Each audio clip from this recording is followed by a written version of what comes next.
Kabayeros, at eto na, pag-usapan na po natin itong mainit na issue na kung saan ay napahiya po si Marbil. Ayun. Napahiya po ang pinuno ng PNP na si Marbil. Bakit to kanyo? Kasi yung pagsampa-sampa ng kaso ng bata niya, hindi ho, kinatigan ng piskal. So, ibig sabihin po mga kababayan, iyak talo ito mga ito. Ibig sabihin po, yung kanilang mga aligasyon na kesyo inano ni Pangulo tuloy. Excited lang. Inano ni Vice President Sara Duterte itong pinalagan yung PNP. Ay naku po, mapapakita ho natin dito. Ipapaliwanag ho natin na talaga hong sablay. Alam mo naman di ba? Hari ng sablay, walang iba kung hindi si PNP Chief Marbil. Hari ng sablay po yan Kasi alam nyo naman ang mga desisyon yun sa buhay pagdating sa PNP, talaga sablay di ba? Kaya ngayon, eto na, di ba? Kung may pinakasuhan pa si BP Sara nung panahon na nagkakaroon ng aberya diyan sa HOR. Ang problema kasi dito, explain ko sa inyo. Ang problema ko kasi dito kay Marbil, ewan ko kung totoo yung sinasabi nila na tila sumusunod sa utos ni Speaker Romualdez at hindi ng Pangulong Marcos. Yun tanong. Ito lang talaga, nagtatanong lang po tayo PNP Chief, kanino ka ba talaga? Sino ba talaga boss mo? Diretsuin mo nga kami. Kasi tila, ang nangyayari ngayon, tila ang boss mo si Romualdez Napaghalataan po natin yan nung panahon na nagkaroon po ng problema si BP Sara Duterte sa Kamara kung saan ipinakulong yung kanyang Chief of Staff at tila inutusan lang ng pamunuan ng PNP na na dalhin yung si Chief of Staff doon nagkasakit, dalhin ibalik sa kung saan man sa public hospital kahit hindi kayang gamutin. Tila ganun Alam niyo ba, ito para lang sa inyong kaalaman, alam niyo ba ang PDL?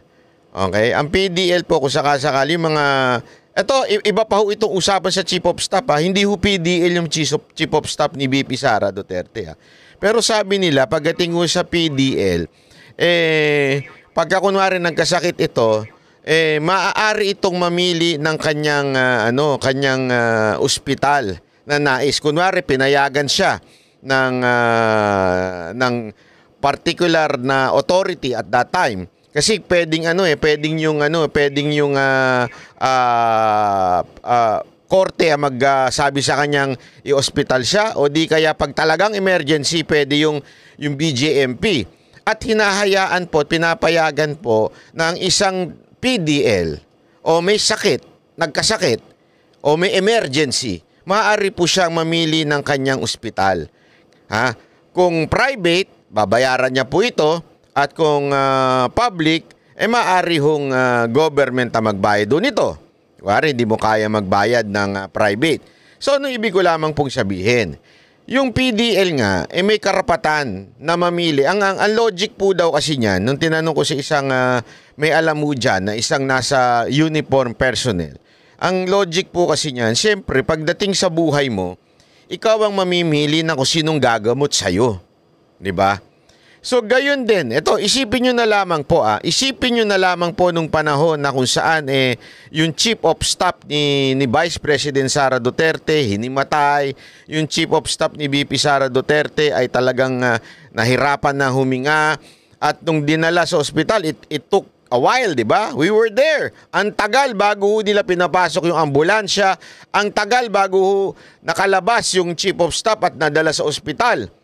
At nung dinala nga po doon sa isang sa veterans, hindi ho kaya yung mga dapat gawin kasi nga puno rin ho yun. Kasi remember, di ba kung maalala nyo, pinag-usapan natin yan, there is only one hospital for the veterans. Ibig sabihin, sa mga uniform personnel na retired na, yan lang yung veterans ho yan. Talagang pumipila ho daw ang mga tao. Hindi na ho kayang i-accommodate. That's why they decided to transfer. Kaya lang, nagmagaling ho yung pulis nagmagaling si Colonel Dr. General kataas-taasang pulis. At sabi niya, hindi, sasaraduhan kita ng pinto. Hindi ganun. Sasaraduhan kita ng pinto. At yun na nga. At syempre, bilang security na naka-assign kay VP Sara Duterte, medyo tinabig po. Hindi naman sinampal, hindi naman po hinampas. Tinabig lang po. Ginanon lang yung kernel doon. At yun na ang bunga ng pagrereklamo niyang walang kwenta. May malamang sa malamang, may basbas ho ito ni PNP chief.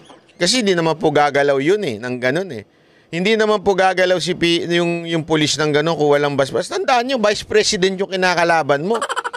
Gagalaw ka lang ng basta-basta. Siyempre, sasabihin mo yan sa boss mo, boss, ano to? Anong gagawin natin? Inapi ako dito. Kaya dito mo malalaman na itong si PNP Chief Marbil ay very, very, very biased and political. Bakit kanyo? Kasi doon sa time na yon, yung kernel keso kuno natabig, nagdemanda na kagad. Tama, mali. Bakit? Yung authority nga, matapang si Marbil dahil doon nga sa Congress. Dahil alam naman natin, Congress ang nagpakulong dito sa Chief of Staff ni VP Sara Duterte. Dito ka magtataka.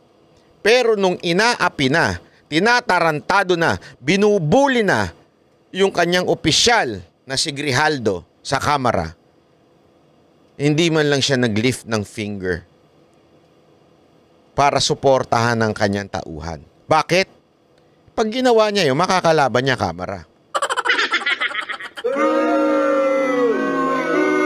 Kaya tuloy dito, ini-interpret ng mga ibang mga nanunood, netizen at mga mamamayang Pilipino na sandali, ano ba ito?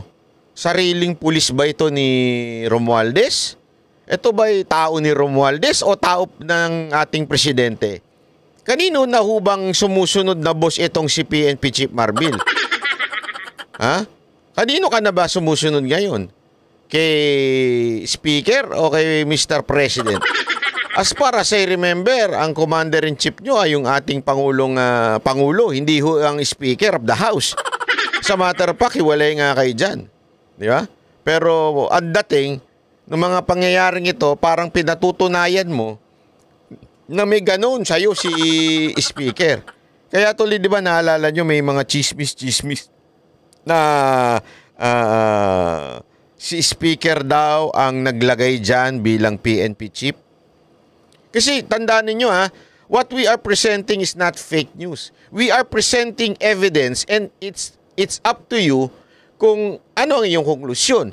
Kasi kung maaalala ninyo, meron sinabi si Bato. Di ba? Meron sinabi si Bato, meron daw lumapit sa kanyang opisyal ng PNP. Kinausap daw. Sabi ni Bato ito, hindi po ako nagsabi nito. Kinausap daw ng pamunuan ng Kamara at sinasabing ilaglag mo lang si Duterte. Ikaw ang susunod na general. Ikaw ang susunod na PNP chief. Ilaglag mo lang daw si Duterte. Iaangat ka, parang ganun ang dating ng usapan. I'm not sure kung ano yung eksakto, pero merong binanggit na ganun si Senator Bato. Ngayon, ang tanong, dahil ba doon? Dahil tandaan ninyo, ang nag-utos at kumausap daw dito ay pamunuan ng Kamara. Kaya tuloy nagkaroon ng agam-agam na itong si PNP Chief Marbil, kaya naging PNP Chief yan at nalagpasan niya yung ibang mas matikas dyan. Mas marami daw mas matikas dyan Mas marami daw na uuna Mas senior dyan na dapat second in line na. Ibig sabihin, after ng PNP Chief, sila na dapat ang PNP Chief. Pero nilagpasan daw ni Marbil. Kaya tuloy ang daming agam-agam na nagsasabing, baka nga, dahil close nga itong si Marbil kay Speaker. Ano sa tingin ninyo mga kababayan? Ito kaya ay merong basihan? Ilagay nyo nga dyan. Oo, may basihan yan. Oo, mukha. Sa tingin namin, bata talaga yan ni Speaker.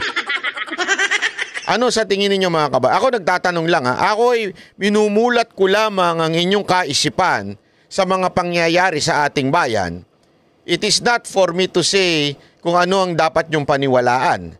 Pero kayo po ang mag-conclude. Ako'y nagpipresenta lang ng mga facts. Okay? Ako'y nagpapakita lang. O ito yung mga nangyari no nakaraan, ito yung mga usapan. Kaya ako'y nagtatanong sa inyo mga kababayan, sa tingin nyo ho ba? Itong si PNP chief, bata, hawak sa liig ni Speaker Romualdez?